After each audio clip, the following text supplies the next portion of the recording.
All right, on the sixth and final video on this geometric die, I want to quickly show you how to do the bottom six-sided squares. And then I'm going to show you how to do the text. So real quick, let me show you the bottom six. I feel like at this point you guys could probably do it. Excuse me, it's the back side. But I'm just going to run through it real fast. All right, so let me get out of the current sketch.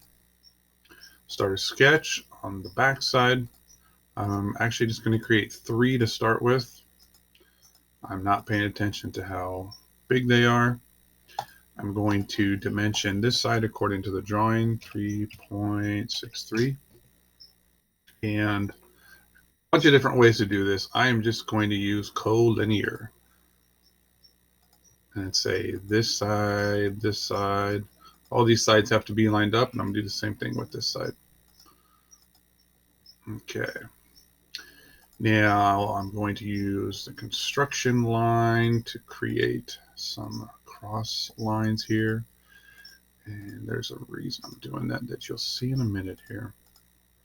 Without this, I don't really have a center point to sketch from or to dimension from, so I just created center points on everything now. So I'm going to use the center point, 25.4 divided by 4. So those are all lined up because they're collinear. And then I'm going to do the same thing here. 6.35 and 6.35 from the bottom. And I can do 6.35 times 2. Okay. Now the other thing I need to do is put some equals in.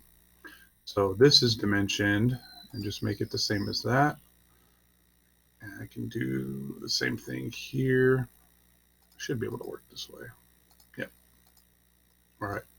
So I have half of it done. Perfect. It's in the right spot, fully constrained. That's where I want to start from. So I'm going to grab a construction line, find my midpoint that the triangle tells me, go straight down, and then I'm going to mirror this. Mirror tool, select the line to mirror from, that, done. Quickly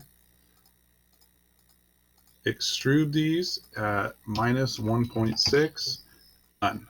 Perfect, piece of cake. Now let's get back to the front and start another sketch here. Now on the desktop version, there's a text tool under the Create tab. I'm going to just click. I'm actually going to have to move it, but don't worry about it right now. So in this text box, so you type in what you want. I'm just going to put what's on my die. Actually, I'm going to put it in caps. How big do I want this?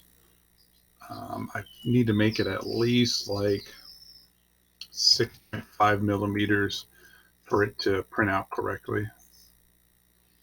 And actually, that's a little bit too big. So what I'm going to want to do here is try and fit it in there. So let's try 5.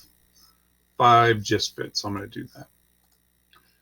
Okay, I can drag the bottom box. Oop, oop. All right, where'd it go? Okay, it's about perfect right there. A little gap all the way around. That is done. Now I have some options here. I can create another box and sketch down here. And that's probably going to be the easiest thing to do. Oh, where'd it go?